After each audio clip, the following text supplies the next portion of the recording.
안녕하세요. 시온성 가족 여러분. 힘차게 출발하는 월요일입니다. 기도하시고 말씀 나누시겠습니다.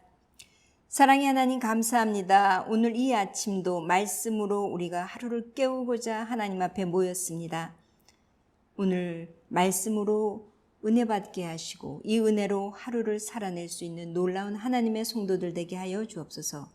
기도하는 느헤미야, 하나님의 비전을 이루었던 느헤미야가 우리 모두가 되게 하여 주옵소서. 예수님 이름으로 기도했습니다. 아멘. 말씀 나누시겠습니다. 월요일 말씀은 느헤미야서를 중심으로 계속 성벽 재건에 대해서 느헤미야가 하나님 앞에 비전을 이루는 과정에 대해서 여러분과 나누고자 합니다. 오늘 말씀은 느헤미야 1장 1절에서 11절 말씀인데 다 읽지 않고요. 발췌해서 읽겠습니다. 느헤미야 1장 3절, 4절, 5절까지 합독하시겠습니다. 3절입니다. 그들이 내게 이르되 사로잡힘을 면하고 남아있는 자들이 그 지방 거기에서 큰 환난을 당하고 능욕을 받으며 예루살렘 성은 허물어지고 성문은 불탔다 하는지라. 내가 이 말을 듣고 앉아서 울고 수일 동안 슬퍼하며 하늘의 하나님 앞에 금식하며 기도하여 이르되 하늘의 하나님 여호와 크고 두려우신 하나님이여 주를 사랑하고 주의 계명을 지키는 자에게 언약을 지키시며 공유를 베푸시는 주여 간구하나이다. 아멘. 오늘 말씀은 간단히 1장 전체를 보아야 하겠지만 2절, 3절, 4절, 5절만 읽고 느헤미야의 기도에 대해서 여러분과 함께 짧게 나누겠습니다. 느헤미야는 먼저 어떤 사람입니까? 느헤미야는 지도자라기보다 평신도였습니다. 그는 성경을 연구하거나 그런 사람도 아니었고 평신도의 신분으로 하나님의 성벽을 재건하는데 어떻게 비전을 이루어 가는가. 느헤미야 전체를 보면서 제가 굉장히 도전을 많이 받은 부분이 있기 때문에 월요일 말씀을 제가 앞으로 토요일과 월요일을 준비하는데 월요일 말씀은 느헤미야서를 중심으로 여러분과 나누겠습니다.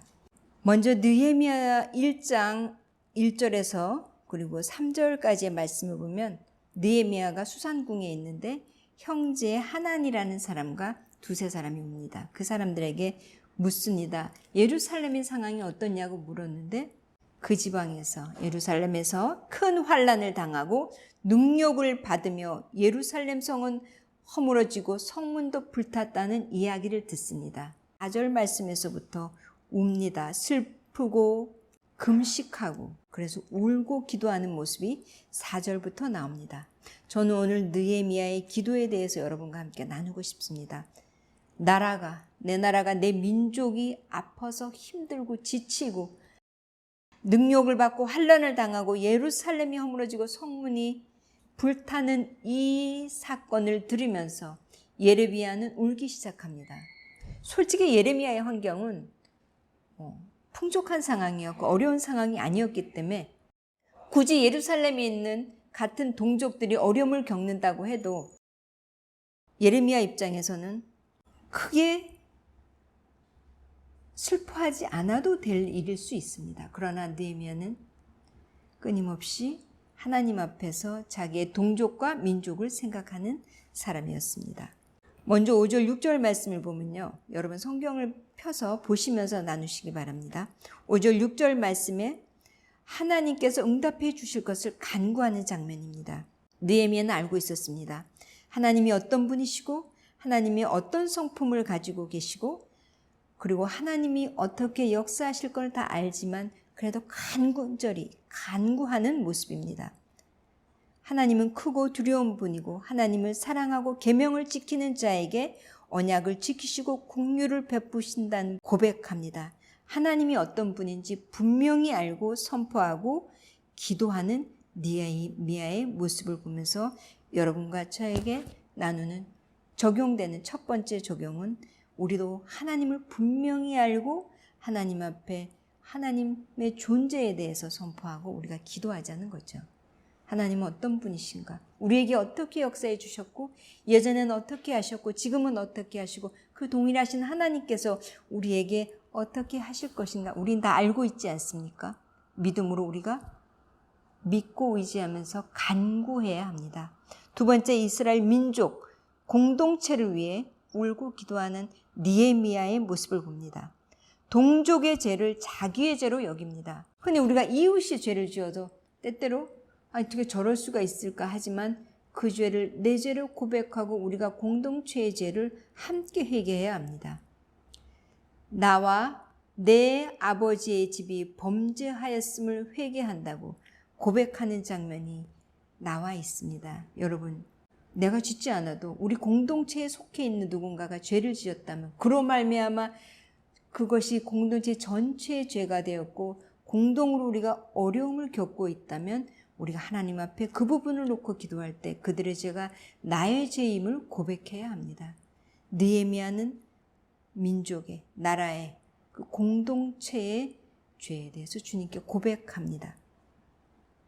대한민국을 바라보면서, 괌을 바라보면서, 전 세계를 바라보면서 이 코로나 때문에 어려움을 겪는 많은 사람들을, 나라들을 보면서 저도 기도합니다. 주님, 하나님을 믿는다고 하면서 제가 하나님 앞에 바르지 못하게 한 것 있으면 용서하시고, 행여나 하나님을 믿는 자들이 나와 동일하게, 나와 비슷하게 이런 생각을 가지고 안일했다면 그 안일함도 주님 용서해 주십시오.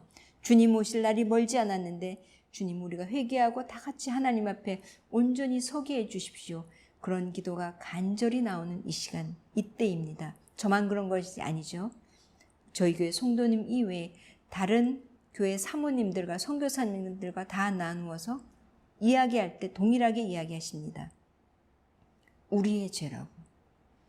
나 한 사람, 누군가 한 사람 죄 때문에 이 일이 벌어지지 않고 우리 모두의 죄라고 다 같이 고백하는 모습을 제가 함께 나누었습니다. 공동체의 죄는 우리 모두의 잘못입니다. 느헤미야처럼 우리가 무엇을 위해 울어야 하고, 무엇을 위해 슬퍼하고, 무엇을 위해 금식하고, 무엇을 위해 하나님께 나아가야 합니까? 나 자신을 위해서 기도하는 것 중요합니다. 그러나 우리 공동체를 위해서, 나라와 민족과 이웃과 가정과 교회를 위해, 우리 공동체를 위해서 울며 금식하는 태도가 정말 우리에게 필요합니다. 마지막으로 11절 말씀에 보면 오늘 읽지는 않았습니다. 하나님께 이 간절한 기도를 함으로써 느헤미야는 술 맡은 간원이 됩니다. 근데 그 직전에 보면 느헤미야가 하나님 앞에 구하는 장면이 나옵니다. 예루살렘으로 가기 위해서 누군가가 하나님 좀 도와주는 사람을 붙여달라고 했을 때 왕이 술 맡은 간원을 느헤미야에게 맡기는 모습을 봅니다. 우리가 기도할 때 하나님은 움직이십니다. 동역할 사람을 붙이시고 동역할 수 있는 환경을 붙이시고 하나님께서는 우리에게 환경을 변화시켜서 하나님의 일을 하게 하십니다. 그래서 느헤미야는 예루살렘으로 떠나는 장면이 뒷부분에 나오죠. 저는 오늘 느헤미야의 기도 짧게 세 가지를 나누어 보았습니다. 간절히 하나님을 알고 하나님을 고백하며 기도하자. 공동체의 죄를 우리의 죄, 나의 죄를 고백하고 기도하자. 간절히 기도하면 하나님께서 동역자를 붙이시고 상황을 바꾸어 주신다는 세 가지 적용으로 여러분과 나누었습니다. 오늘 하루 말씀으로 시작하실 때 느헤미야처럼 우리 기도하고 시작했으면 좋겠습니다. 간절한 기도가 환경을 바꾸고 간절한 기도가 주님께서 우리에게 주신, 나에게 주신, 우리 가정에 주신, 우리 민족과 우리 교회에게 주신 비전을 이루어갈 수 있는 것입니다. 간절한 기도가 필요한 시간입니다. 여러 가지 어려움을 겪고 있는 교회 지체들을 위해서, 이 땅에 많은 죽어가는 영혼들을 위해서 좀 더 기도의 폭을 넓혀서 우리가 지원하진 않지만 그래도 전 세계 인류의 중에서 하나님을 모르고 예수 그리스도의 십자가 복음을 모르는 이들을 위해서 우리는 오늘 하루 눈물을 흘리며 기도하는 하나님의 사람이 되었으면 좋겠습니다. 기도하시겠습니다. 사랑의 하나님 감사합니다. 오늘도 느헤미야의 기도를 통하여서 기도함으로 하나님께서 상황을 바꾸어 주시고 기도함으로 동역자를 붙이시는 모습을 봅니다. 오늘 우리의 작은 기도가, 골방에서 하는 이 작은 기도가 하나님의 나라를 이루어가게 하여 주옵소서. 하나님의 뜻을 이루어가게 하여 주옵소서. 우리 각자에게, 우리 가정에게, 우리 교회와 이 땅과 나라와 민족에게 향하신 비전을 이루어 갈 수 있는 기본이 완성되는 기도가 될 수 있도록 오늘 하루 우리의 마음과 입술과 생각을 주관하여 주옵소서. 함께 하실 줄 믿고 감사드리며 예수님 이름으로 기도했습니다. 아멘.